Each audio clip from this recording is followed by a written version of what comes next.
सभी को जय माता दी, राधे राधे। आज हम सुनेंगे कीलक स्रोत। तो आइए मन में माता रानी का ध्यान करते हुए कीलक को सुनते हैं। मार्कंडेय जी कहते हैं, विशुद्ध ज्ञान ही जिनका शरीर है, तीनों वेद ही जिनके तीन नेत्र हैं, जो कल्याण प्राप्ति के हेतु हैं तथा अपने मस्तक पर अर्धचंद्र धारण करते हैं, उन भगवान शिव को नमस्कार है। मंत्रों का जो अभी कीलक है, अर्थात मंत्रों की सिद्धि में विघ्न उपस्थित करने वाले शाप रूपी कीलक का निवारण करने वाला उस सप्तशती स्रोत को संपूर्ण रूप से जानना चाहिए और जानकर ही उनकी उपासना करनी चाहिए। उसके भी उच्चाटन आदि कर्म सिद्ध होते हैं, उसे भी समस्त दुर्लभ वस्तुओं की प्राप्ति होती है। तथापि जो अन्य मंत्रों का जप न करके केवल इस सप्तशती नामक स्रोत से ही देवी की स्तुति करते हैं, उन्हें स्तुति मात्र से ही सच्चिदानंद स्वरूपिणी देवी सिद्ध हो जाती हैं। उन्हें अपना कार्य की सिद्धि के लिए मंत्र, औषधि तथा अन्य किसी साधन के उपयोग की आवश्यकता नहीं रहती। बिना जप के उच्चाटन आदि समस्त अभिचारिक कर्म सिद्ध हो जाते हैं। इतना ही नहीं, उनकी संपूर्ण अभीष्ट वस्तुएं भी सिद्ध हो जाती हैं। लोगों के मन में शंका थी कि जब केवल सप्तशती की उपासना से भी समान रूप से अथवा सप्तशती को छोड़कर अन्य मंत्रों की उपासना से भी समान रूप से सब कार्य सिद्ध होते हैं, अब इनमें श्रेष्ठ कौन सा साधन है? लोगों की शंका को सामने रखकर भगवान शंकर ने अपने पास आए हुए जिज्ञासु भक्तजन को समझाया कि यह सप्तशती नामक संपूर्ण स्रोत ही सर्वश्रेष्ठ कल्याणमयी है।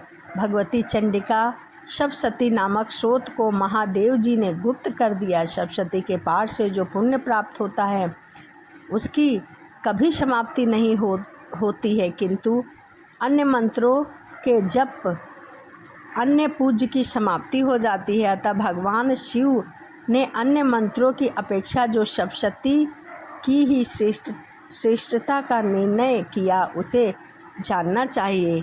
अन्य मंत्रों का जप करने वाले पुरुष भी यदि सप्तशती के स्रोत को जप कर लेते हैं, वह भी पूर्ण रूप से कल्याण का भागी हो जाते हैं। इसमें तनिक भी संदेह नहीं है। जो साधक कृष्ण पक्ष की चतुर्थी अथवा अष्टमी को एकाग्रचित होकर भगवती की सेवा में अपना सर्व सदा समर्पित कर देते हैं और फिर प्रसाद रूप में ग्रहण करते हैं, उसी पर भगवती प्रसन्न होती है, अन्यथा उसकी प्रसन्नता नहीं प्राप्त होती है। इस प्रकार सिद्धि से प्रतिबंधक रूप कीलक के द्वारा महादेव जी ने इस स्रोत को कीलित कर रखा है, जो पूर्वोक्त रीति से निष्कीलन करके इस सप्तशती स्रोत का प्रतिदिन स्पष्ट उच्चारण पूर्वक पाठ करते हैं, वह मनुष्य सिद्ध हो जाते हैं।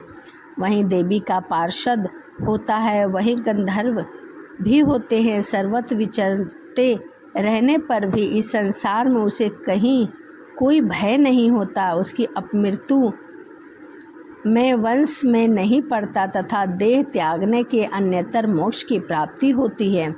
अतः कीलक को जानकर उसका परिहार करके ही सप्तशती का पाठ आरंभ करे। जो ऐसा नहीं करता उसकी नाश हो जाता है। इसीलिए कीलक और निष्कीलक का ज्ञान प्राप्त करने पर भी यह स्रोत निर्दोष होता है और विद्वान पुरुष इस निर्दोष स्रोत का ही पाठ आरंभ करते हैं। स्त्रियों में जो भी सौभाग्य आदि दृष्टिगोचर होता है, वह सब देवी के प्रसाद के रूप का ही फल होता है। अतः इस कल्याणमय स्रोत का सदा जप करते रहना चाहिए। इस स्रोत का मंद स्वर से पाठ करने पर सर्वलभ फल की सिद्धि प्राप्त होती है। अतः उच्च स्वर से ही इसका पाठ आरंभ करना चाहिए। जिनके प्रसाद से ऐश्वर्य, सौभाग्य, आरोग्य, संपत्ति, शत्रुनाश तथा परम मोक्ष की सिद्धि होती है, उन कल्याणमयी जगदम्बा की स्तुति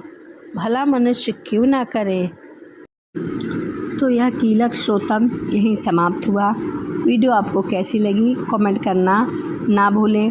दुर्गा सप्तशती की कथा अध्याय 1 से लेकर 3 तक मैंने अपने चैनल पर वीडियो अपलोड कर दी है। आप वहां से जाकर दुर्गा सप्तशती की कथा प्रतिदिन श्रवण कर सकते हैं।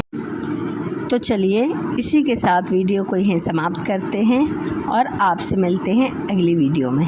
सभी को जय माता दी। राधे राधे।